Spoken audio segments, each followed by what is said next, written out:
So today, for the first David Watson podcast of 2021, I spoke to Harvey.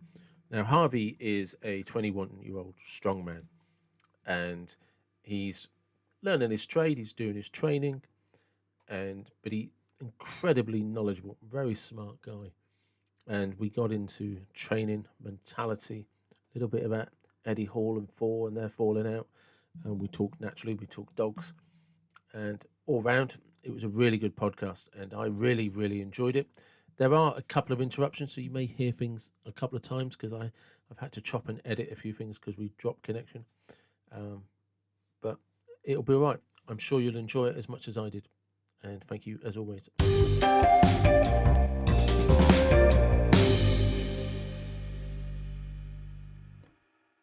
1. Hey, how you doing? Welcome to the David Watson podcast. Cheers. Thanks for having me. No, you're very welcome. I'm glad you agreed to come on. So, and to just give some people some reference, I know you through Instagram, but I actually think I first connected with you on Facebook. I'm not 100% to be honest. No. I didn't realise over Facebook. Yeah, because you post in some of the groups occasionally. Oh right, yeah. I'm in quite a few groups. Yeah, and I think you popped up on there. It's quite a few strongman groups, and then like a general health and fitness group. So probably, to be honest. Yeah, it was in one of the general health and fitness groups, but I'm not sure because I lose track of how I find people. Do you know what I mean? Because I randomly. Yeah, it's quite easy to be fair. Yeah, I mean. People that cross. Yeah, that's it. And you know, with a podcast and stuff like that, my job is to sort of like try and find people. But but I've actually been chatting to you for about a year. Do you know what I mean? Yeah. It's a year, isn't it now? It's got to be. It has got to be. It's got to be. And one of my first questions, which is completely nothing to do with strongman, is Go on. You recently posted about a dog. Yeah, it's unfortunately it's not mine, mate. It's not mine. I need to get one. I really want to get one, but with the current how things are going, I don't feel like. What happened? So I'll edit that somehow. But so yeah, I'll just ask the question at the end. So I saw you with a dog, but it's not your dog. Is that correct? Yeah, it's not mine. I do really want to get one, and to be honest with you, I'm undecided on what I want to get. It's a sort of mix between wanting a Rottweiler but also a Golden Retriever. Yeah. Because I've never had a dog before. Well, not for a long while anyway. So I feel like it'd be pretty irresponsible of me to get a fairly hard to train dog. However, Tibetan Mastiffs they're looking quite good. Yeah, they're extremely territorial and they're huge. So they are. But probably not a good idea as a first dog. Do you know what? I've had dogs all my life, and I've had Rottweilers, I've had Dobermans, I've had Alsatians, Labradors, Collies. I've currently got a Staffordshire Bull Terrier. Every dog I've ever had is a rescue. It's always I've never gone out looking for a dog. Like the one I've got, Molly now. Her owner went into hospital. I looked after for a month. He came back out. He had her back. Then sadly he passed away. No one else wanted her. I was like, I'll take her. I love her to bits. She's amazing, absolutely brilliant. And every dog we had, from as long as I can remember, and I'm 46 now, has been someone else's dog they couldn't look after anymore. And apart from there's certain things that maybe you should or shouldn't do, the key to them is just give them the correct attention. Yeah. I think that's fairly sort of obvious, but at the same time, I don't want to jump headfirst in and then realise, this is a bad idea. Yeah, because you find they're quite expensive dogs as well. Do you know what I mean? Yeah. Today masters are like $3,000. But you find, and I'm generalising and stereotyping, but you tend to find that any dog that is known for being territorial is also loyal. Yeah, extremely. Yeah. So they will demand or require your absolute attention because they want to be with you. We had this collie, a collie called Toby, right? He was like everybody was a sheep, mate. If you went somewhere, he wanted to know what you were doing. Didn't matter what it was. He was also the nastiest, most ferocious dog I've ever seen go for people. He would put the two Rottweilers, the Doberman, the Alsatian. They were the loudest barkers, the most intimidating, and the biggest things. I never saw them actually go for anyone. Toby, if he thought you were, I had a friend. We were watching the boxing. It was Joe Kawasaki against Jeff Lacey years and years ago. That's how long ago it was. Him and I jumped up celebrating, gave each other a big hug. Toby came across the room like his life depended on it and tried to take my friend out. And I tell you, every other dog that's got a really bad reputation would barely look up from the sofa to see if I was in trouble or not. But this it tends to be they're extremely obedient as well. The ones that are supposedly more aggressive. Do you know what I mean? They tend to, if you can be the sort of dominating person in charge, they'll do what you say. When you're sort of submissive to them, you can't control them. That's when it's an issue. Do you know what I mean? It's just knowing how to deal with them. So that's, it's genuinely all education and understanding that they're not people. And you got to treat them like a dog. As much as I do go all gooey with my Staffordshire Molly, I still know that she's a dog. And there's still rules in place based on you're a dog. Know where your place is. Someone can get a phone call. I'll ring it back later. That's right. So no, I mean, I my dogs are my life. Do you know what I mean? And it's just I seen you with that blue Staffy, and I thought that's a good looking dog. That's a really good looking dog. Fantastic dog as well. Fantastic. It's my older brother's, and he's got it adopted it from another family. I think because it was. I'm not entirely sure the reason behind it. There's a few sort of suspicions that it was a bit not the reason they were making out. Because it was quite a handful at first, apparently, but now they've started taking him to a dog trainer, and they both know what they're doing. He's sound amazing. Like he'll lick you to death. Do you know what I mean? He's not got a nasty bone in his body, and Staffies are supposed to be quite aggressive. You say that my Molly, because I work shift patterns. Right? Yeah. And when I go to work, I'll typically be out of the house by 6:20. I will not be home before 8:00, 8:10 the next day. That night, sorry. Right. And I come home and we go through this routine where she just licks me for half an hour. And she's all over me. Then she'll jump down, shake a toy, then she's back up and she's all over me. If you put her in front of a hedgehog, it's dead. Right? Yeah. This morning, and I don't know her history, so I always make sure she's on the lead if I see someone else. Right? Even though she's got good recall. Because what I've noticed is if a dog stands up for her, she's all in. And I'm like, you got to be careful, love, because you're not the biggest Staffy as it's going. You know. Yeah. If they ignore her, she doesn't even notice them. But if they growl or raise their hackles at her, I can't explain it. She goes from the dog that licks me to death and goes crazy over my niece and nephew to I'm going to rip your throat out. Yeah. And it's just like, even I'm like, I ain't getting between you because I'm not sure you wouldn't bite me. You know, but she's the gentlest, nicest thing I've known. Like, I've never known such an affectionate dog. Yeah. And my brother's dogs, to be honest with you, he's not even like that.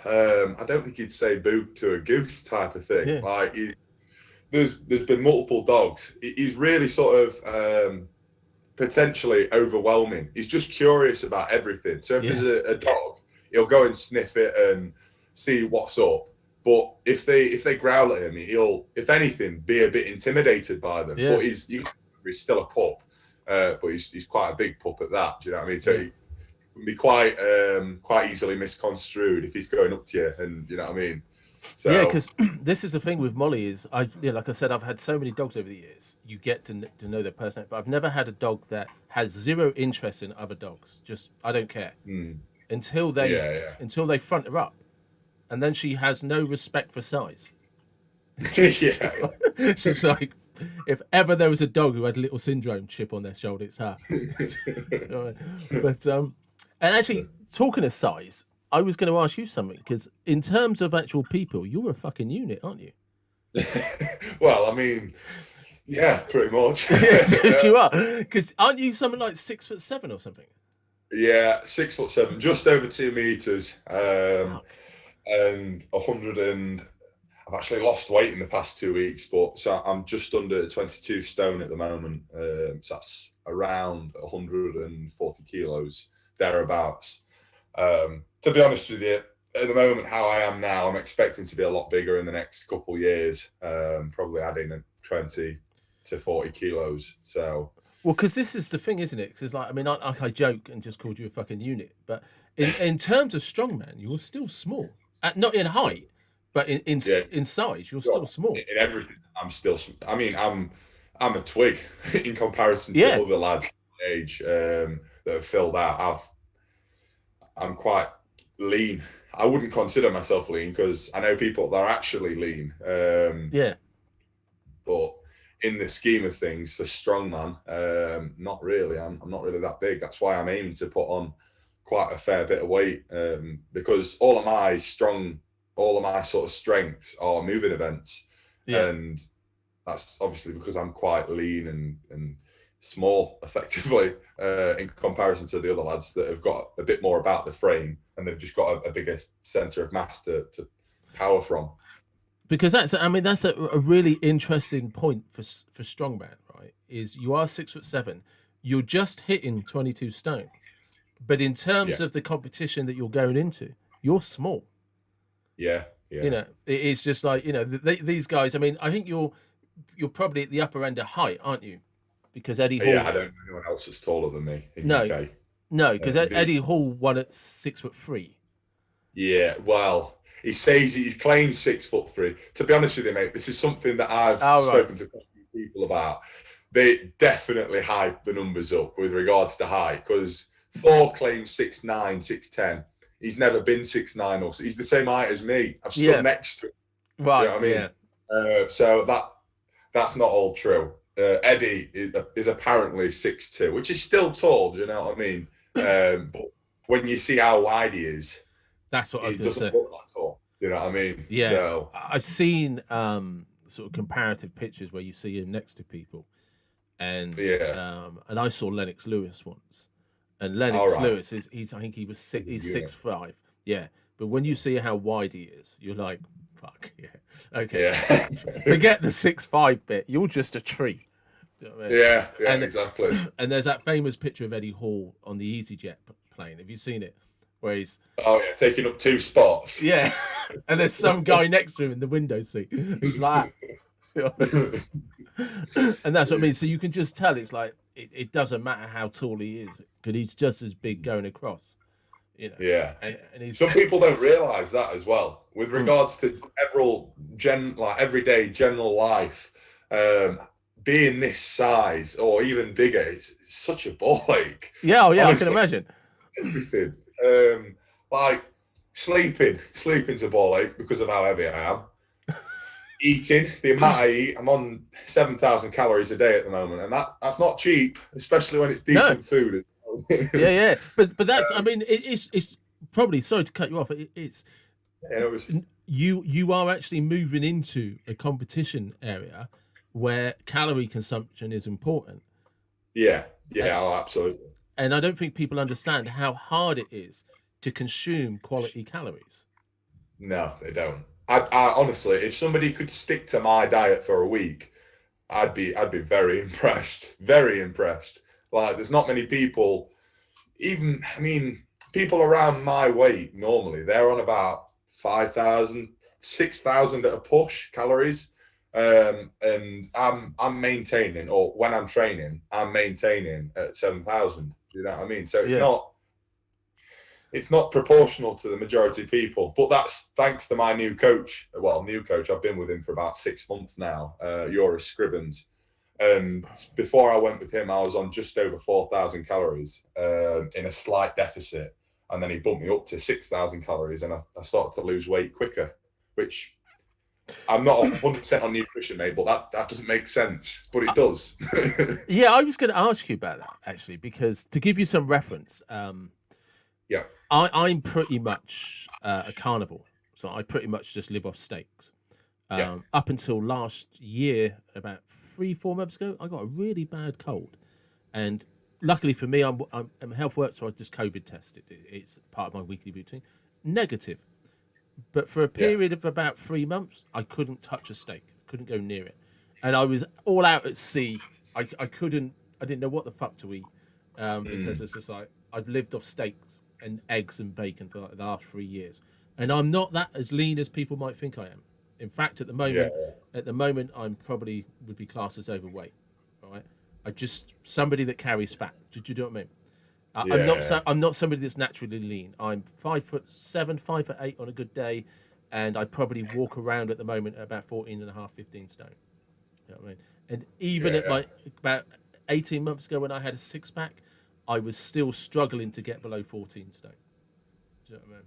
Fair play. I mean, that's still a decent weight, though. To be fair. Oh yeah. But I'm not skinny. Do you know what I mean? Yeah, exactly. You know. So, but with regards to what you said about the naturally lean, that's a bit controversial from my point of view. The whole people that are naturally lean, naturally overweight, naturally athletic. I've been the person that's been naturally overweight and naturally lean, and there is no, in my opinion, I know genetics will play a part, but for me it's lifestyle, and anyone can change the lifestyle. Do you know what I mean? If you're willing to get up every day and go for 3 walks a day and cover, let's say, I don't know, 7 miles a day on your walks, you're going to be that naturally lean person. Do you know what I mean? Regardless of what.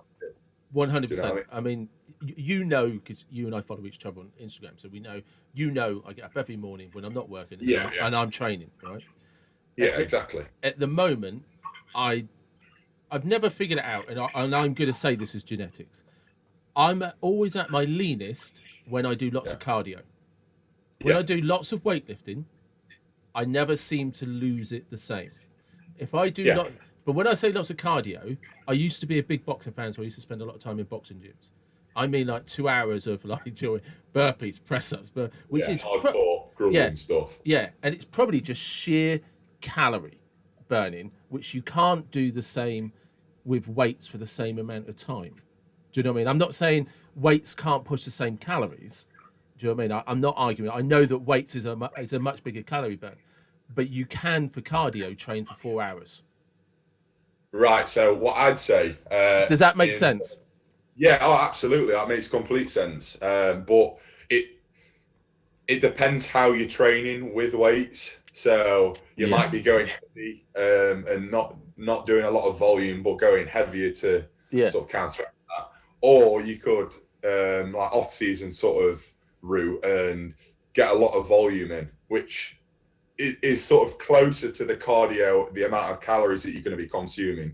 But I think the main thing with regards to actually doing cardio is the impact that it has on your cardiovascular health, but also your appetite and everything else. Do you know what I mean? Because training, just solely training, for me, it doesn't have as much of an impact. Right. So let's say during this lockdown, if I didn't touch a single weight, but I was on it as far as cardio goes, so going for walks 3 times a day. I know you're not supposed to, but you know, they're not going to stop me going on my walks. Professional athletes, they get a pass. Exactly, like sponsored athletes. So you can take the dibs of the people who still haven't got off their ass. Well, yeah, exactly. So if I spent the next 6 months, I mean, I hope it's not that long, but the next 6 months nailing cardio and not touching a single weight, I'd be in a massively better position to then go back into training, and my progression would still skyrocket because I've been focusing on other things that need to be nailed for me to progress. Whereas if I nailed training for the next 6 months and I just abused my cardio, I'd probably go backwards. Yeah, because I'm just not recovering adequately. My cardiovascular health's going down. My appetite's probably going to go down as well. So I'm not able to consume as many calories. It's just a knock-on effect of issues and problems, and that's mainly one of the reasons why I just put that thing on my Instagram story saying get your steppy steps in, because the people that say cardio kills your gains, honestly, I could slap them. Yeah, it irritates me so much. I've got very, like my fitness regime is based around the fact I'm 46. So for me, it's purely, I don't want to be like some of my old schoolmates who are just disgraces to the human race. And that's me putting it politely, is Do you know what I mean? Because there's no age isn't an excuse. Do you know what I mean? It is, absolutely. It's purely because one, I have a garden set up now, so there is some limitations, and you and I have discussed this in Messenger. There are some limitations to what I can do just because of levels of equipment and how motivated I am when it's pissing down with rain and I'm wet, right? At 6:30 in the morning. But it's actually because my goal is just always remain healthy enough to train every day, or to train as frequently as I can, as opposed to I'm not trying to be a bodybuilder, I'm not trying to be a strongman, I'm not trying to be a marathon runner. So use it or you lose it type of mentality. Yeah. So I get to kind of, in a sense, it's a catch-22, because on one hand, I don't have to have a rigid regime. I get to focus on just going out there and doing what my mood takes me.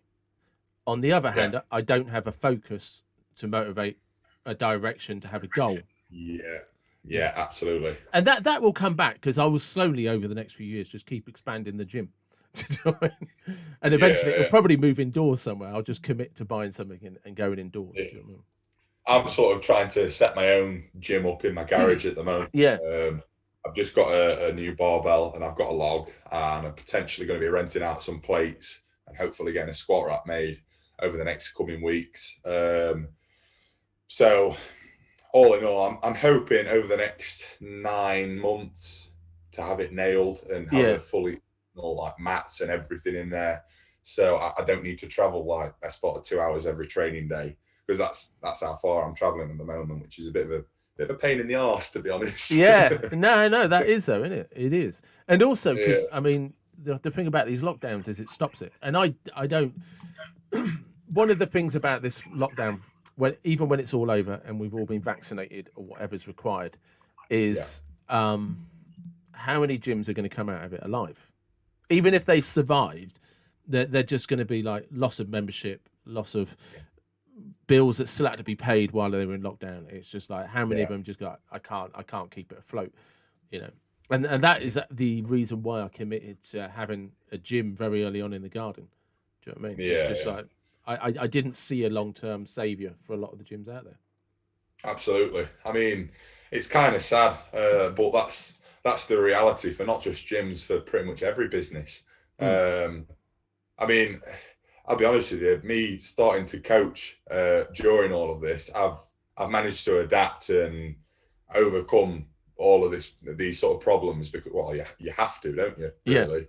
But coaching isn't exactly it's not a prime time for coaching either at the moment, if you do it the conventional way of coaching people that train at a gym, because there is no gyms. Do you know what I mean? So you've got to sort of adapt and improvise your product, and how to still benefit people during this time when you've not got access to free weights or things like that. So it's just about adapting to the situation, which you've got to do. Do you know what I mean? So it is. I mean, like I said, look, I mean, there was a picture of you posted up a thing in the last lockdown, I think, and you were doing squats in a garage, weren't you? So, in a makeshift squat rack. And I'm an advocate for people who'll either find their reasons or their excuses. There's never in between. And if you want it, you're just going to find a way to do it, And like I said, I'd come from gyms where I was always on weights to the first lockdown, and there'd be frost in the garden, and I'd be doing burpees. Because it was all I had body weight only, and I just like, I'm not going to lose my fitness. Do you know what I mean? It is just absolutely. I think you touched on this earlier as well about motivation. It's another thing that, like, sort of a bone of contention type of thing. I'm not a big fan of motivation. I think motivation is the biggest bullshit going. Yeah. Oh, thank God you said that. When I hear people say I'm not motivated, I really, honestly, there's this old saying that the problem with today's society is we can't drink from the skulls of our enemies. And when I hear people talk about motivation, I do think I'd love to just shoot you. Because it's got, if anybody thinks I'm motivated to get off my ass and use my gym at 5:30 every morning, you're an idiot. Yeah, you're delusional.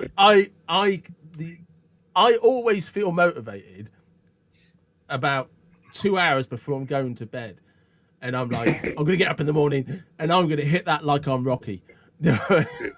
You wake up and you're like, oh God. Yeah, I wake up and all my get up and go got up and gone. Do you know what I mean? It just wasn't there. It's discipline. It's discipline every single time. Yeah, absolutely. But not only, I feel like it's all well and good saying discipline, and a lot of people have got good discipline, but there's other things surrounding that, like routine. People completely neglect how important routine is. If you nail something for a week, I mean, a week is a pretty easy amount of time to stick to something for. You will find it monumentally easier to do from then on if you've been sticking to it rigidly for a week. And that's as simple as it gets. You know what I mean? But people think, yeah, I'll do it today because motivation's high, and it's the start of a new great thing.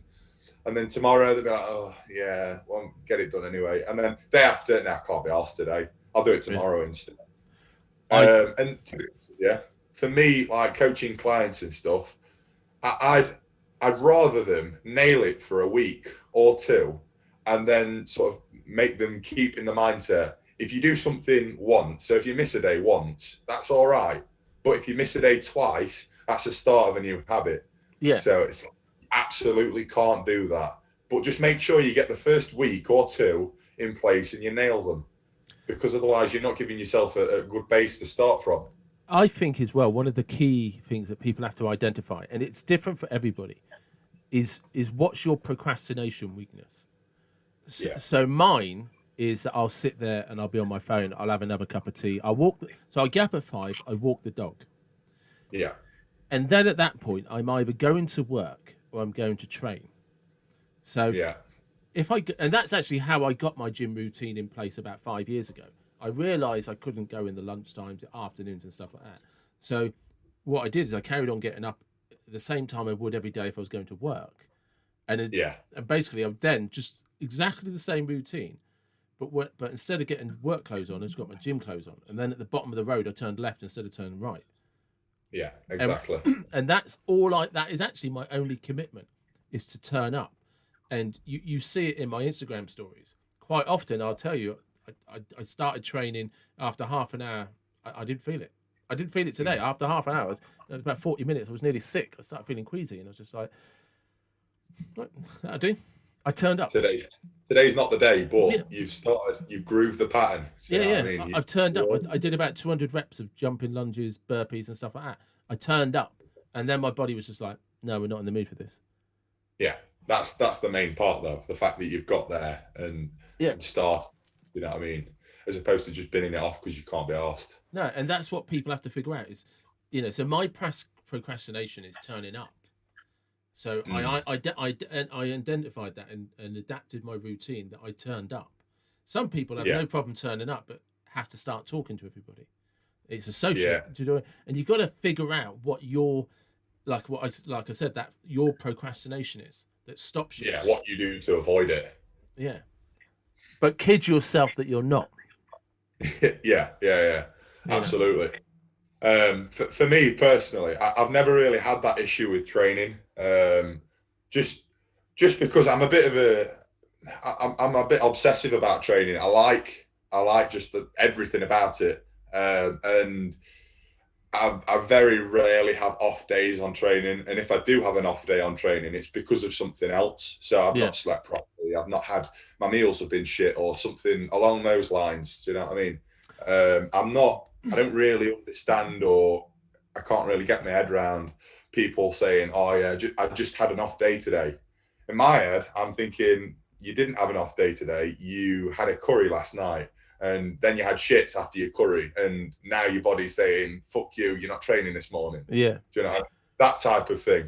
But there is something interesting, because you said this about near the start of the conversation, is because you're 21 and you're already thinking about how you're going to have to bulk up by 20 to 25 kilos for when you're about 25, 26.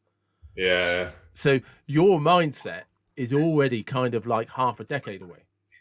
Yeah. Do you know what I mean? Well, that's what it's all about, though, isn't it? The whole training game. It's a marathon, not a sprint. It is, as the saying goes, and a lot of people realise that. But that's actually going to be one of the advantages, because the amount of people that are still doing strongman when they're 30 compared to how many of you know, I see the banter amongst you guys on Instagram, you know, but how many of them are still going to be competing in 9 years? Yeah, exactly, mate. Exactly. As disciplined and as structured. Yeah, and I've been saying this to quite a few people. The two things, if you can have these two things in terms of any sort of facet of life, you'll be successful. And that's the ability to have delayed gratification and the ability to be disciplined. And if you can do those two things, you're unstoppable. 100%. In anything. If you want to go to the moon and you've got both of those things, you'll go to the moon. Do you know what I mean? Yeah, 100%. You're unstoppable. Obviously, unless you get hit by a bus or something. but actually, that becomes another level of procrastination. What if? Well, yeah, absolutely, yeah. Good point. But it is. I mean, I didn't figure that out. I have a therapist called Caroline Kavanagh, and one of the things we were talking about at the beginning of, I think it was last year. It's one of the reasons I started the podcast, is because we were doing this therapy session, and she was just like, "How many boxes do you have to tick before everything's in place before you'll do something?" Because why can't you just have a what the fuck box? And I was just like, "Yeah, you're right. Why can't I? Why do I have to have it all figured out beforehand?" And then that was just like, right, you've been wanting to do a podcast for 3 years. You keep coming up with an excuse not to, because this isn't in, this isn't it. You don't have guests lined up. You don't have this, and you don't know. No, fuck it. Just what the fuck? Just start one. As you said, you'll soon find the excuses or every time. Excuses. And going back to that thing about just sticking with it, you might actually be far too young to remember him, that there was an Olympic sprinter called Linford Christie who won gold in the 1992 Barcelona Olympics, I think it was. And one of the things is he didn't win it until he was well into his 30s, right? But I remember an interview with him, and he talked about how he was not the fastest kid at school by any stretch of the imagination. He always came like fourth or fifth. But when school came to an end, he carried on training. And all his friends were going to parties, getting jobs, going to parties, meeting girls, learning to drink, and all of that. He carried on training as if he was an athlete. And then by the time he got into his 20s, he was actually doing all right. And then he became, the fastest guy in Great Britain, the European champion. But he was never the fastest to begin with, but he was the only one that stuck with it. And he eventually went on to win the Olympic medal. Absolutely. And that for me is sort of testament to anyone. Anyone can achieve an elite level in anything, in my opinion anyway. No, I agree. I might be naive in thinking that, because a lot of people seem to just put this limiting belief on them, saying, oh, they've not got good enough genetics or whatever. They can't do it for whatever reason. And to me, I mean, as I say, I might be naive and young in thinking this and having this sort of mindset, but where I am right now, I just think they're excuses. Whether you're doing it consciously or not, you could, if you wanted to, if somebody had a gun to your head saying, you do this or I'm going to shoot you, you do it. You know what I mean? You do it. If somebody said to you, you've got to get to Masters World's Strongest Man, and if you don't, I'll kill you. You're going to get there. Do you know what I mean? Or you're going to die. I 100% agree. If there was a category for over 50s, my height sort of thing, do you know what I mean? Yeah. Keeping it. And I sat down and said, right, I'm 46 now. My goal is to hit that in sort of 4 years, qualify for the over 50s 5'8" strongest man competition. If I'm prepared to do it, get the best coaches, do all the right things, there is nothing, absolutely nothing that's going to stop me. Absolutely nothing. And anyone that says otherwise is talking shit. Yeah, absolutely. Couldn't agree more. It is solely down to your desire to do it. But the only kind of caveat I put to that is most of us are not obsessive enough to want to push, to train that extra little bit harder. Do you know what I mean? Like, when you... Hold on a second, mate. Just had my meat delivery come. Yes, all right.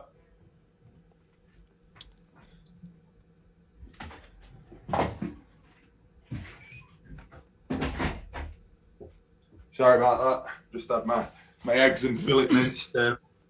That's right. Shout out Meat & Co, my sponsors. Well, I was going to say, actually, we do need to do that, actually. So let's get that in now. Who are your sponsors? So I've only got one at the moment.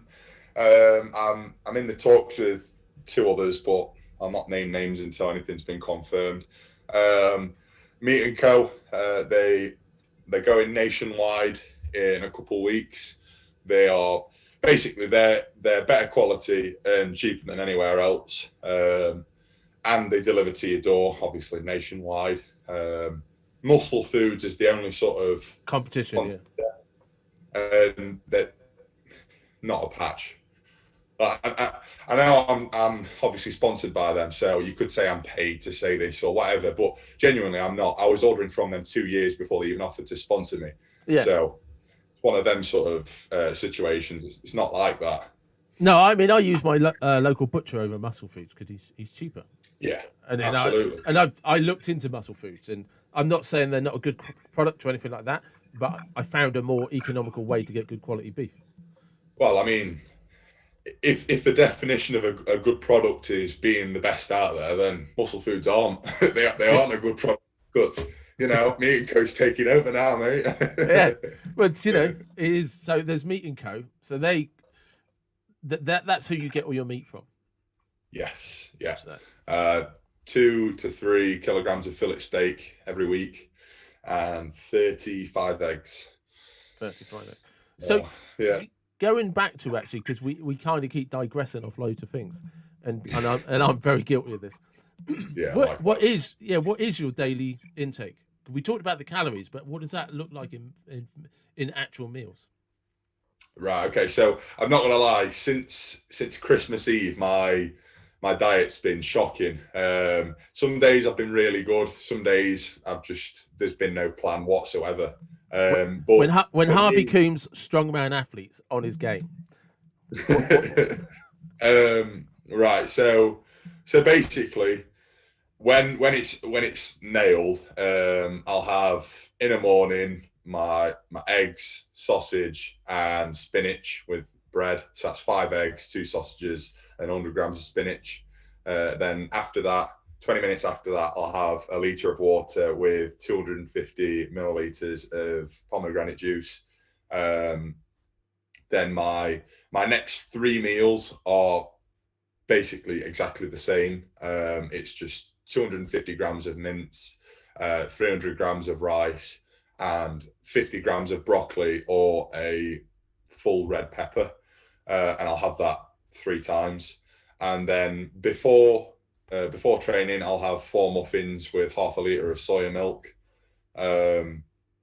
After training, I'll have half a litre of soya milk with a protein shake or protein powder, whey isolate. And then before I go to bed, I'll have another half a litre of soya milk with casein whey, with 250 grams of blueberries. Oh, and that's another thing. After training, I forgot this one. After training, I have 2 protein bars with that. So yeah. And that's 7 days a week, is it? That's 7 days a week. Yeah. Everything's the same every day. It just makes it easier for planning. But also as well, so I think people don't understand that actually, when you start going down this path, is you your meals become. No, I'm eating the same thing every day. Yeah. And people are like, do you get bored? Go on. Yeah. No, not really. If you're nailing everything, don't get me wrong. Sometimes you just get to the stage where you feel like you're force feeding yourself. But if you're nailing everything, so basically, when I get to that stage, I know something's not going right. Whether it's the stress that I'm going under with training. That's the main reason why I've got a coach that's qualified in nutrition, because he'll be able to point out certain things that I won't know about. For example, during the phase that I was doing when gyms were open, it's an isometric phase, so the intensity is quite high. And when the intensity is quite high, your which is it? I think it's your sympathetic pathway is more prevalent, so your cortisol's higher and your appetite's lower. long and short of it. So you're not as hungry. Yeah. Whereas in my off-season training, it's the other way around. So I find it quite easy to put on weight just because I'm always hungry. So I quite comfortably nail 7,000 calories without even batting an eyelid. Whereas at the moment, and for the past 2 months, it's been a bit of a task nailing everything, like being consistent with it day in, day out. And when I say being consistent with it, some days I won't just say, no, fuck it, can't be arsed. I'll just miss a meal. Yeah. And I'd probably average out about 2 meals missed a week, which in the grand scheme of things isn't that bad. And I'm sort of allowing for it, because the minute that I start to go overboard and nailing it perfectly is, in my mind anyway, that's when I'll start to burn out and not give myself any allowances. So then I'll just say, fuck it, I'm not doing it anymore. Because that's the thing. Yeah, so I was going to say, because that's probably an interesting thing for people to understand, that if you get into a point of overtraining, like you say with the isometric training, which is a higher intensity, is you start releasing cortisol, and cortisol is the stress hormone in your body, which can be of benefit until it's been sort of drip fed into your body for too long. And then that's when that fatigue that comes from overtraining kicks in. Yeah, exactly. So obviously, when you've got more cortisol in your system, it's the fight or flight system. And the opposite to that is rest and digest. Now, when you're training at higher intensities, you need that fight or flight to be able to perform maximally, which is what you're doing. But to recover from it, you need to be in that rest and digest mode as such. And without that, you're just not going to be able to maintain the output that you're putting out, especially because it's sort of knock-on effect. You're not recovering from it, and then your appetite's lingering because it's not there, because you're not resting enough, and then because your appetite's not there, you're not eating enough, and it's just like a knock-on thing that all impacts performance. So, yeah. So what are your phases of training? So to be honest with you, I'm not fully in control of what sort of phase of training I'm in. I've got a coach, as I previously mentioned, Joris Scribbins. He does all of my programming and everything like that. As I say, the most recent one that I've gone through is isometric and explosive, leading into a peaking phase. But unfortunately, all of this has happened. So gonna have to put that on hold until I can get back to it as normal and stick to plan again. But it completely depends on what sort of timeline I've got. So whether I'm competing in a couple months, my training phase will be different to whether I'm competing in 6 months. Do you know what I mean? Yeah. It all depends where I'm at in relation to the competition. So, because of course at the moment, I don't suppose anyone knows if there are any competitions for this year. Not really, apart from England's strongest man qualifier. I know that all of the all of the applications for that have gone through, or the majority have anyway. And I think you've got like a week left to do one. And you've got to do 3 lifts. I think it's a max farmer's walk for 20 meters, max deadlift. It can be suited, and a max 5 rep max on log, clean to overhead in a minute. I was going to do it, but obviously with the current situation, I can't really anymore. So I'm just going to be prepping for UK's strongest under 23 this year if it takes place, which I'm hoping it will. So what do you have to train for? Because I don't. And this is where my knowledge is limited to watching World's Strongest Man. Yeah. There's a huge difference between kind of how you guys train and then what some of these competitions are. Yeah. So for me personally, I prefer, and this is the same with my own training and getting into competitions for my clients as well. I prefer rather than working on everything year round, I prefer on the prep leading into a competition than working on specific events, because you know what's coming up in the competition. and that gives you enough time. If you prep for it in advance, that gives you enough time to build up that skill acquisition for the specific event. Now, some certain things I think it is beneficial to work on year round, like log, for example, providing that everything else is nailed. Because, for example, if you don't have a good push press in terms of technique, then for me personally, I'd rather you acquire that skill, then go on to log press, because I feel like it just comes beforehand. But that's my own interpretation of it anyway. So, as I say, just training standard like squat, bench, deadlift, overhead press. Not really as much bench because you don't need to bench in strongman, but mainly doing it for what's the word? Structural balance, to make sure that you're not doing everything vertical instead of horizontal as well. Pressing, that is, push pull. So yeah, maintain that year round, and then lean into prep phases doing the events that are coming up in the competition. So yeah. Because is there much difference between like qualifying stages and then the actual finals? Because obviously everyone associates World's Strongest Man with stones, picking up a car, pulling a lorry. And then there's the crucifix.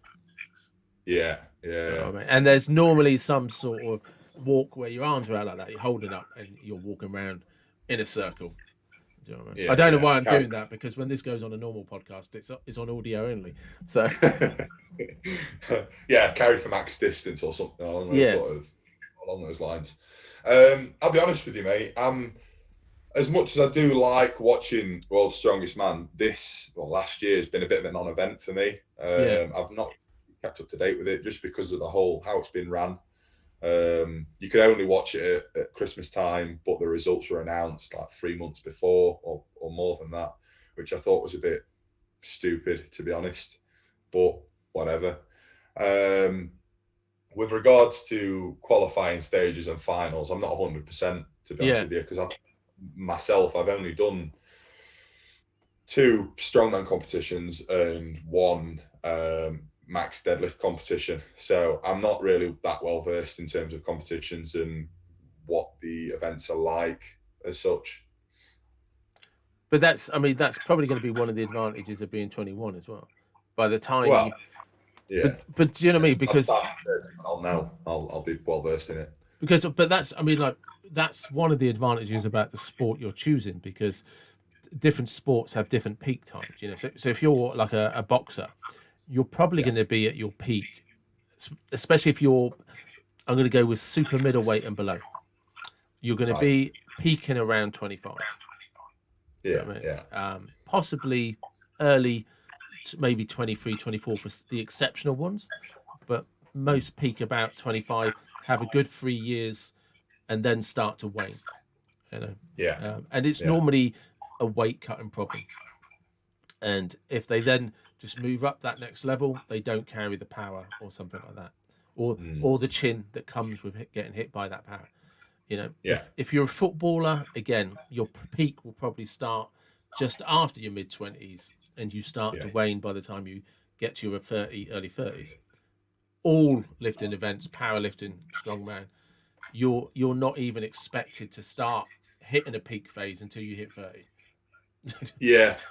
I think it depends sort of when you start, because they say it takes 10 years of purposeful practice to peak. I think that goes with anything, actually. But for example, Luke Richardson's a brilliant example, because he started training powerlifting when he was like 12, I think, and now he's a year older than me, and he's at World's Strongest Man stage. So same with Alexei Novikov, that's just won World's Strongest Man. He's 24 or 25, I think. Jesus. He started training when he was extremely young, but I think it'll be interesting to see how much they progress from the age that they are now to 30, because in comparison to someone like myself, they've they've got years on me. Yeah. I've been training for 3 years now, just over 3 years. Or in fact, no, it is 3 years at the start of this month. So in comparison to me, they've got like triple the amount of experience or more.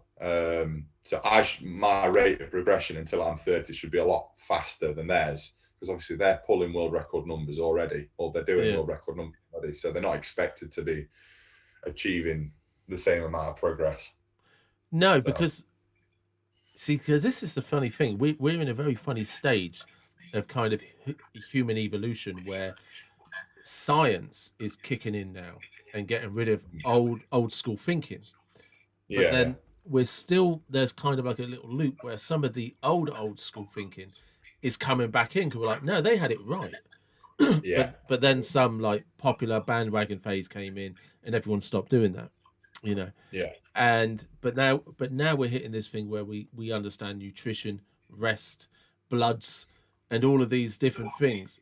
And it's like, I wonder now, because it used to be called in powerlifting circles, they used to call it old man strength. That there's just a thing about, and I know this in myself. About every 10 years, I just get slightly thicker. Do you know what I mean? You know, I'm just, no matter how hard I trained, I would never be as slim as I once was, because I'm just a broader guy now, and it's and that's where that kind of old man strength used to come, you know. And I wonder if actually that's something like that's going to be phased out, and actually it's just going to be no, you can win, you know. Or is he just a freak? Is he just a one-off? I think for, as I say, it depends when you start training, but as you get older, old man strength definitely is a thing. It's just your adaptations to the stimulus around you. So the people that you find that are strong when they're in older age, it's because they've been training throughout their life. Yeah. And they might have kept it up at a professional level, but you've got people like Nick Best that's 52 or something along with that. He's both Nick Best, Stan Efferdin, and other people like that. Mark Felix. They're both around, well, they're all around 50, and they're at world's strongest man level. You know what I mean? So it's definitely not that age related. Obviously, I know they've all got different situations and circumstances, but it's possible, whatever the situation, in my opinion, anyway, as we talked earlier. I'm trying to remember who, because it was many years ago. I can't remember who the powerlifter was that I was listening to in an interview, and it was him that just referred to it as old man strength, and he literally just said that there's just a point where you've just been lifting for so many years that a younger guy can't compete with that. He said, do you know what I mean? He said it's just that simple. He said, if I've been lifting something for 10 years, 15 years, he said you're just not going to be competing with that until you've lifted that many times, because he said there's just a density or a muscle or psychology, whatever. He said there's just something about when you've got that many years under your belt, you can't. It's just the adaptation of the nervous system. Yeah. Because if you've been training for 6 months, let's say, your body isn't going to be used to shifting maximal amounts of weight as somebody that's 20 years older than you, that's had 10 years of training as opposed to 6 months, or even a year of training. Let's say a year of training against 10 years of training. There's no comparison. Do you know what I mean? That's why you've got people that are around 50s that are lifting still elite level, like top 100 people in the world, and they're 50. Do you know what I mean? So I think all of it, the emphasis should be on how long you've been training, but it needs to be purposeful. I don't know whether you've read a book called Bounce. I can't remember the author, but it's a fantastic read. It'll sort of give you the understanding and mindset of anything's possible when you put enough time and purposeful practice. That's what it calls it, purposeful practice, because you want to be doing something and actually consciously thinking about it, not just going through the motions and getting it done type of mentality. It wants to be purposeful and have a meaning and a reason to it. And if you can do that over 10 years, you're going to be at an elite tier regardless. That's similar to Malcolm Gladwell's 10,000 hours. Yes, it takes a lot of things from that book. In reference. It's Malcolm Gladwell's Outliers. That's the one, Outliers. Yeah, and he does some amazing books. That guy, how he jumps from subject to subject, I have no idea. Because if you want a book to read, he wrote a book called What the Dog Saw, and it tells you everything from Chanel marketing to how Heinz ketchups is so popular, right? And it just bounces from different topics to different topics, and yeah, I've read a huge amount of his books because I just like the way that he breaks down the world and deconstructs things, and it's like, that's how shit happens. Way of putting it. Yeah, but absolutely. Because sometimes we get wrapped up in the mystery of things. But look, like Strongman, right? It's not one thing. There is. I remember listening to Dorian Yates on the Joe Rogan podcast, and he said like he had two advantages over everyone else. The first thing is in what he was doing of male physique, he just actually had perfect legs, arms, body, head symmetry before he'd ever lifted anything. He was just the perfect proportioned. He said the next thing that was really useful, he just had a really good mindset of how to train. Like he said, sort of thing. Yeah, he just said my idea of training and someone else's idea of training. He's just like, you just are not working hard enough. Yeah, doesn't compare. Yeah, and that ability of his to take him like 3 or 4 levels of pain, and like he said, when he did a leg day, that was his legs done for a week, but his leg day was only an hour. His leg workout was an hour. Do you know what I mean? But he just took it to another level. But he said, I can't train those two things. Body symmetry, I can't train. He said, and your mental attitude, I can't train that. You can either do that or you can't. Yeah, absolutely. I think it's a bit different because the style of training in strength sport opposed to bodybuilding. Bodybuilding's like failure and as hard as you can possibly go.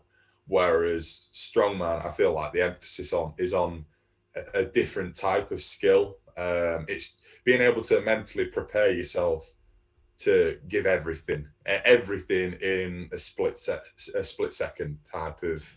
That's the skill that you train, as opposed to being able to go the distance in a long amount of time.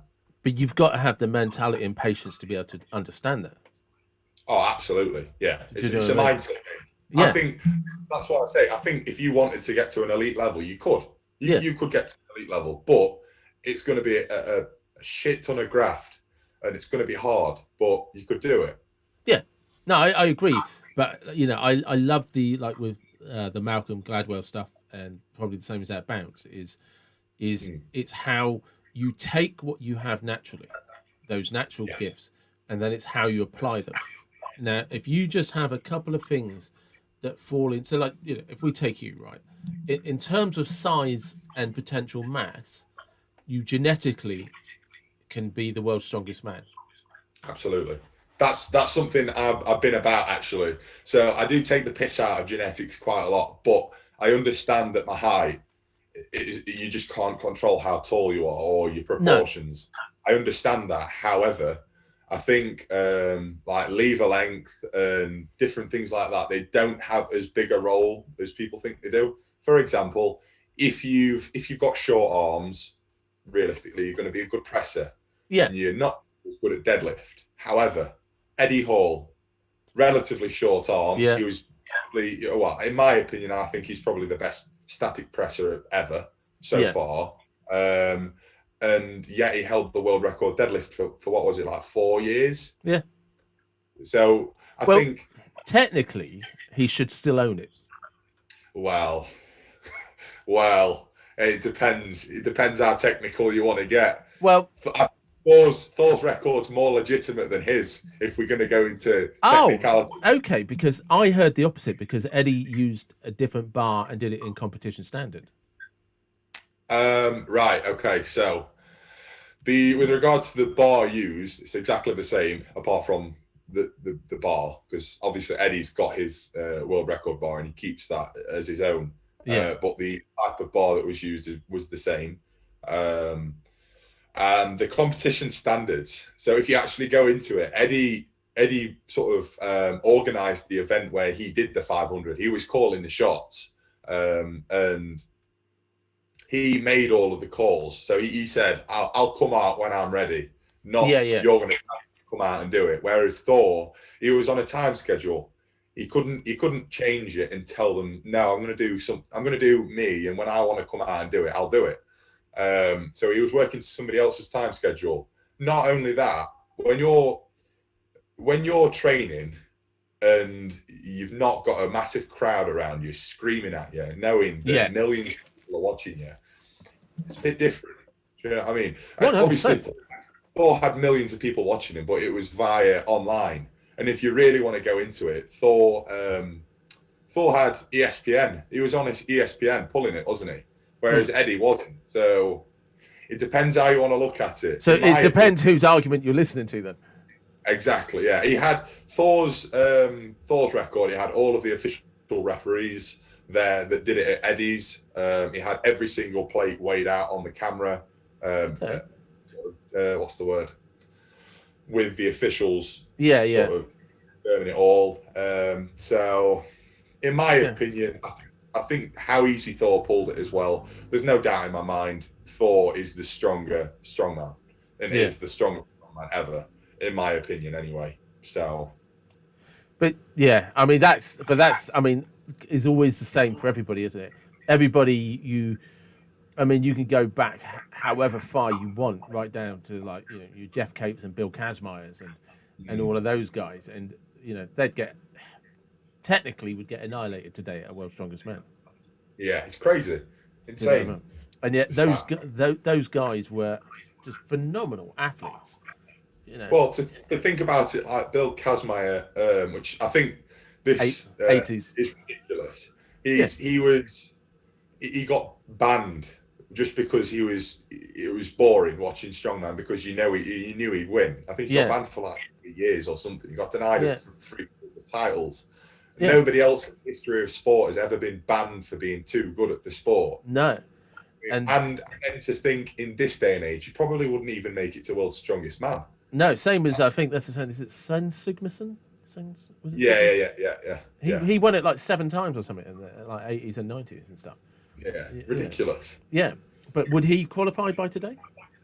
Probably not. No. That's it.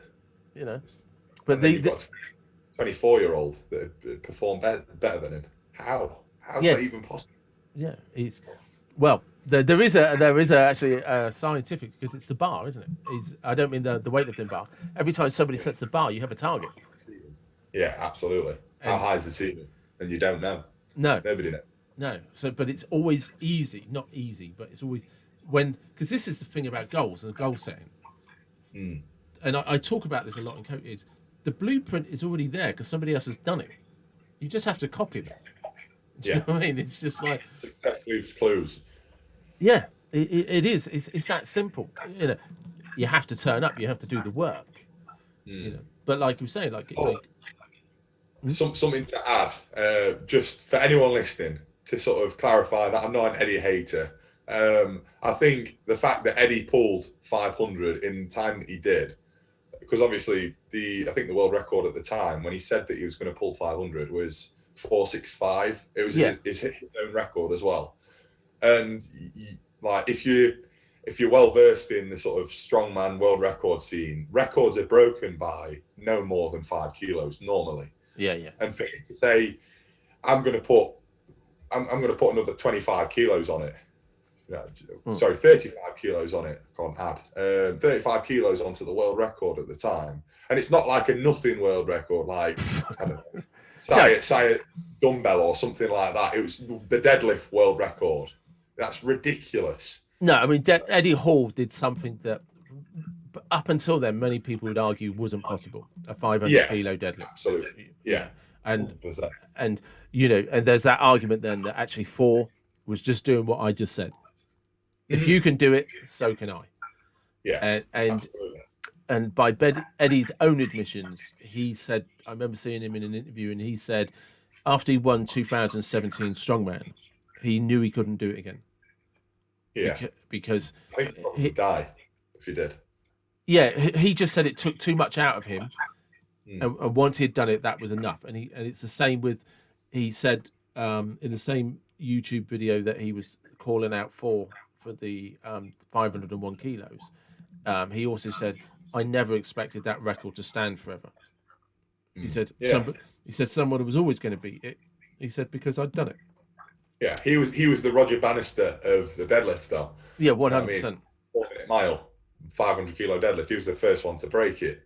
Yeah. So, and I think in respect to both Eddie and Thor, Eddie pushed his limits far more than Thor ever did, because Eddie was on his deathbed. Do you know what I mean? Whereas Thor, he pulled it and then he was having an interview 5 minutes later. Whereas Eddie, for the next 24, 48 hours, was looking like he could die.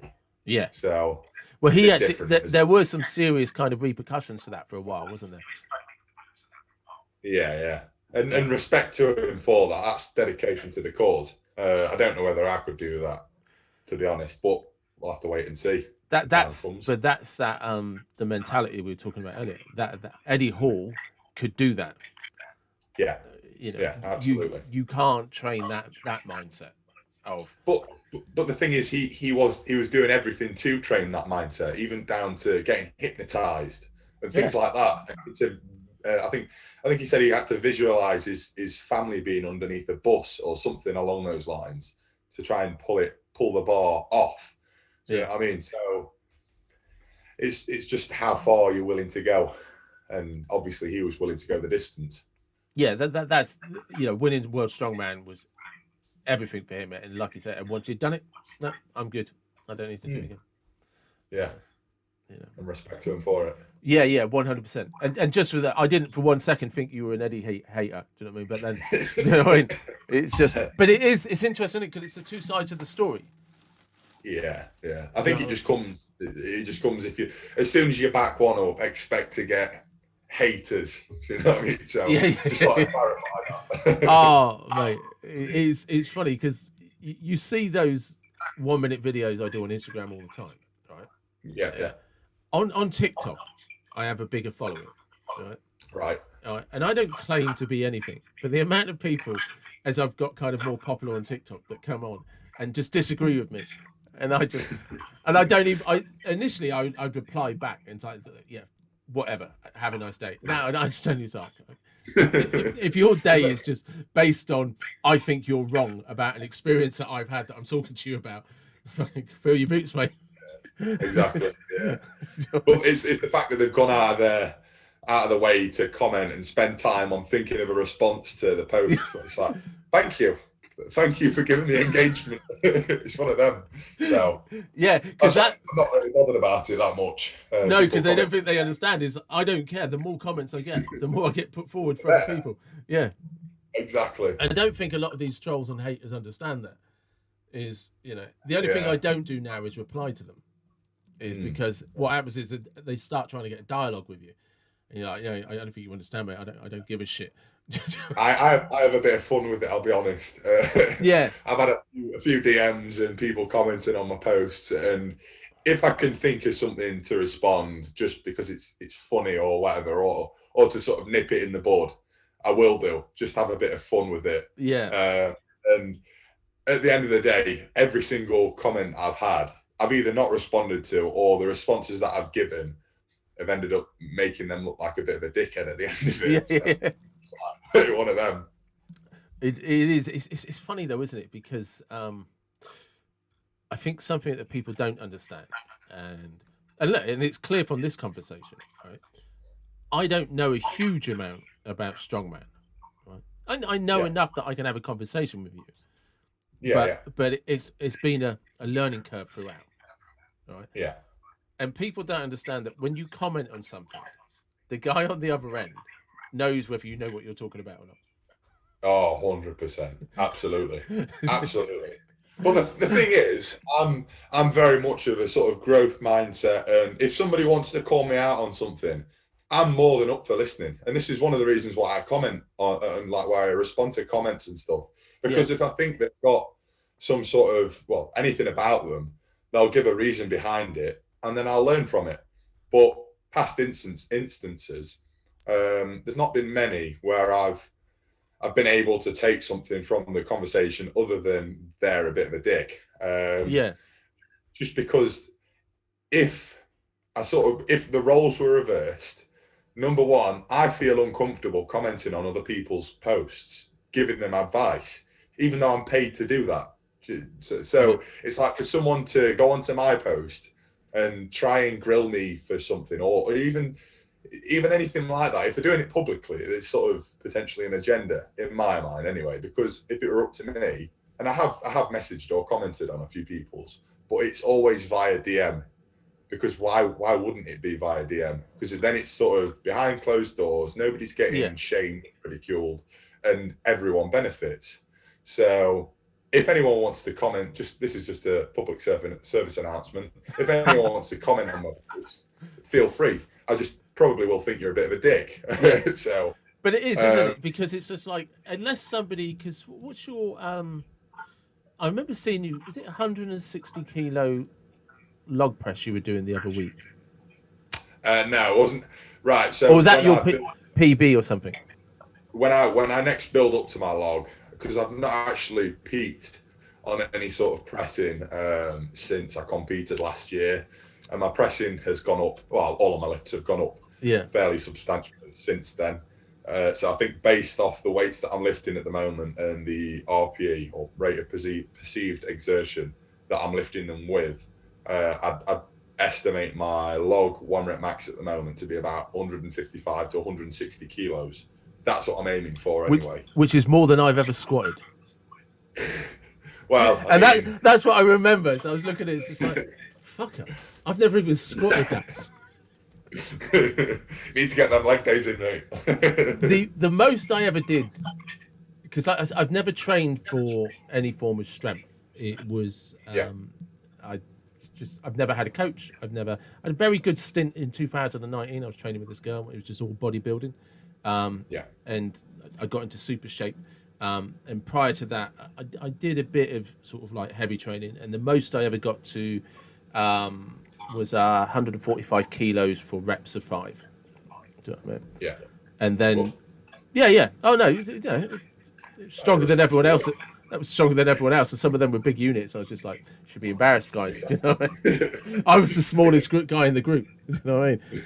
And but I actually then was not paying attention to my actual body, and I managed to tear one of the external intercostal muscles in my ribs, and that put the worst thing I've ever done in my life.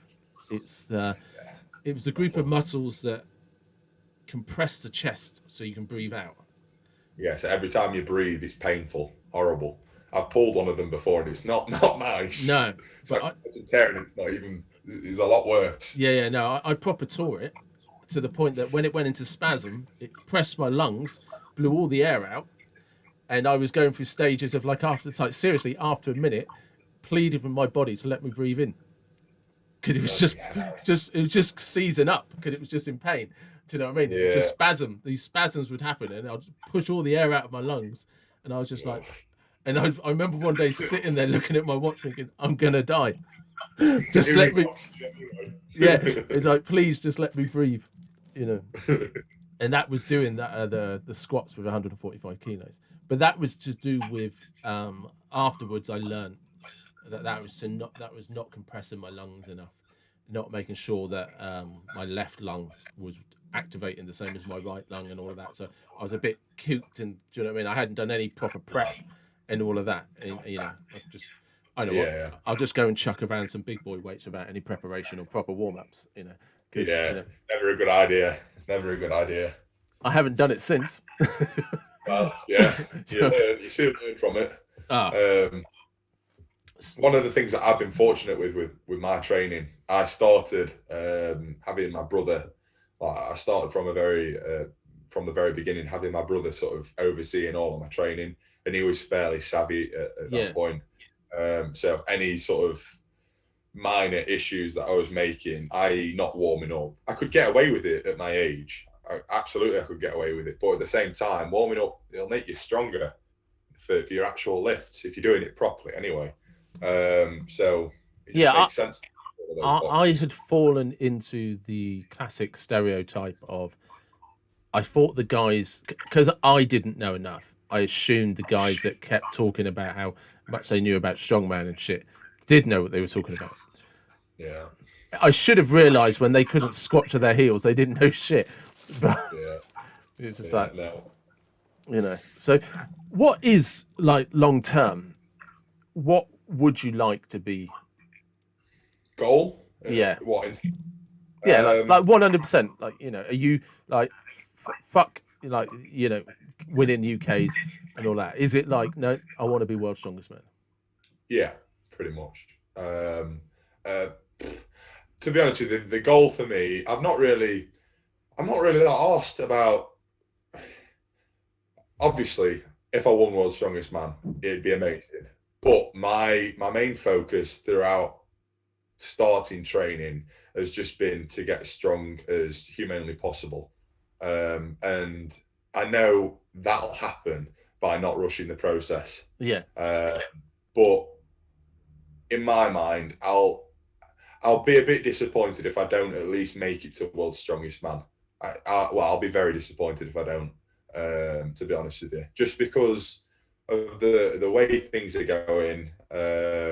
Obviously, I've only been training for the past 3 years, and for the first year, I wasn't training properly, and for the last 6 months, in fact, or since I've got this new coach, Joris, I've completely again changed how I look at training, nutrition, recovery, everything, because it's just stepped up a level. So if I'd been doing that from the very beginning, God knows where I'd be now. So in 7 to 10 years time from now, having done 10 years of this type of training, I can't see any reason why I wouldn't be at least at world's strongest man level, if I'm honest. However, I'm hoping to, within the next 3-4 years, be at that level anyway. So watch out. Hey, I'll be your biggest fan. I'll tell you. Do you know what I mean? You get to world's strongest man, I'll be name dropping you to every fucker that's daft enough to listen. I know him. I did his first podcast. Yeah. You made it No, but it's like you said at the very, you and I were talking very early on. If you're not going to be, and I say this to people all the time, right? It's if you're not going to be honest with yourself about what you want, don't ever expect the world to take you seriously if you won't take yourself seriously. Yeah, absolutely. And I say this to everyone: is if you want something, just fucking well take it seriously, because that's the only thing that is actually ever going to be the obstacle. But the thing is, I think for a lot of people, it's actually going for what you want. Because a lot of people, I don't know whether you realised or not, but earlier on last year, at the beginning of last year, I was at uni doing English and linguistics, and for no other reason than I was good at it. Yeah. When I first started at uni, I did enjoy doing it, but afterwards it was just sort of I'm good at it, but it's a bit boring now. I'm spending the majority of my time away from the uni researching about training and nutrition and recovery and all of that type of stuff, instead of researching about the degree that I'm doing. Yeah. So later on after that, when lockdown happened, it sort of kicked me into gear and sort of made me take that jump and leap of faith into going into coaching.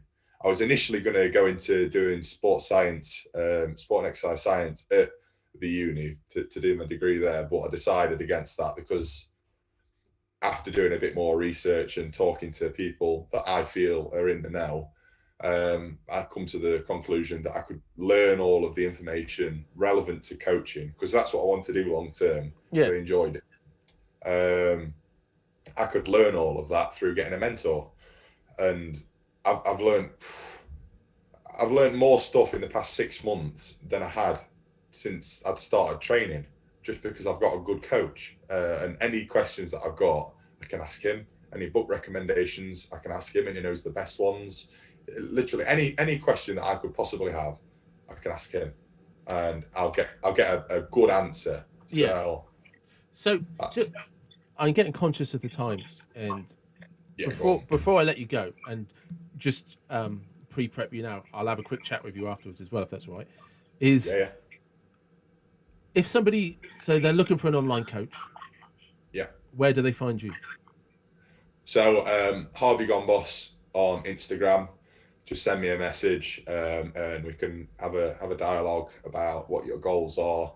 To be honest with you, I'm steering away from people that are wanting to go down like the route of just slimming up a little bit or getting a little bit stronger. I want people that want to compete ideally, or that take training seriously. I don't want people that half-arse it and make excuses and all that. I'll make that simple for everyone, right? If you just want to get lean and look good with a six-pack, sort your diet shit out and do burpees, press-ups, and pull-ups. You'll be fine. Exactly. And alternate your burpees for jumping lunges. Okay, it's all good. And if you've got a bit of weights, shoulder presses are always good. Gives you good dimensions, good symmetry. So that is basically all you need to do, and do them until your ass is hanging out every day. Okay, and with a good diet, you're going to be fine. Yeah, absolutely. Maybe if you've got room, chuck in a punch bag, because do you know what I mean? Then you'll learn you'll learn to flex your lats a bit, and you look good on the beach. Yeah, definitely. But anything regards strength, hit me up and we can have a talk. Even if it's just talking through what you're doing at the moment and anything like that, I find it interesting. I enjoy talking about strength programming, nutrition, training, all of that type of stuff. So feel free to send me a harvey.gombos on Instagram. And you also do a lot with recovery as well, don't you? The importance of recovery. Yeah, so basically anything that impacts your performance. With my coaching, I just cover all of those aspects because, as I just said, everything plays a part in how you perform. And at the end of the day, if you're just getting programming and you're not ticking like recovery and nutrition and all of those types of things, then you're losing out on potential gains. Yeah. So like, setting aside that you and I have had several conversations over Instagram stuff, if I was to hit you up, what do you want to know about me? Right. So I've got an online questionnaire with regards to basically whether or not we'd match, because I don't really like taking on people that just don't click with me. I've already spoken to you quite a lot, and I'm not 100% on your goals, whether it's if you decided in the future to have goals other than use it or lose it type of mentality, then I know from having spoken to you already, we'd work well. Yeah. But with the goals that you currently have, I'd steer away from coaching someone like you, because that's not where my passions lie. And if I'm not passionate about my training or my clients' training, I'm not going to be giving them everything. I'm going to be sort of half-arsing it. Do you know what I mean? No, 100%. So I want to be passionate about the goals that you're setting as well as you. So yeah. No, because I mean that's actually a really good point, because my goals are based on, again, understanding what your procrastinations are. Right. The gym shutting down was a nightmare for me because I am a creature of routine and habit. Yeah. And I had to find a way to train. So initially it was literally burpees, press ups, and all of that stuff, right? And I had a pull up bar, right? So it's fine. Then somebody gave me a weight bench, and I was just like, hang on a second. I had a spare bit of room in the garden, and it's just like, I'll just make a gym. And basically for the cost of a year's membership, I managed to build a gym. But now I've had lots of weights given to me. I've had some bits of kit made up. It's just like, I, as an individual, cannot cope with, is the gym open next week? Do I have to book a time slot? What you only have an hour. That it doesn't mentally work for me. No, absolutely not. So I made the decision to just build what I've got at home. Yeah. And right, how do I make this work with consistency? And that's the thing. Yeah. So if I was going to the gym, I probably would be hitting you up saying, "What's my program?" Because they would have what I needed to do what you could do. So, right. Even during lockdown and all of that, to be fair, if you're so I recently put a post out about and we did actually speak about this earlier, coaching specific to what you've got now to benefit long term when the gyms do reopen. I'm more than up for coaching people during lockdown, even if they've got limited equipment, providing that their goals once the gyms reopen are for them to get back at it and be dedicated and focused on a set goal that's that quite a lot of people would say is unachievable. I like coaching people that have got goals that some people might think is not possible. One of those type of things. So because that's probably actually, just before we finish, that's probably the most important thing in it. Turn up with a mindset, and you'll put the rest in place for it. Just turn up with a mindset, and you'll take care of the rest. Yeah, exactly. Perfect. Thank you very much. Brilliant. See you later. So there we are. My first podcast of 2021 with Harvey Gombos. Remember that name? You might see him in the World's Strongest Man circles at some point. And just again, if you want to catch Harvey, find him on Instagram at harvey.gombos, HARVEY.GOMBOS, and meetandco.uk. Meet and Co UK are the people who sponsor him and who are about to go nationwide for those of you that are interested. And for those of you that have enjoyed this podcast, please like and subscribe on whatever platform you're on. I really do appreciate all the support. Thank you very much.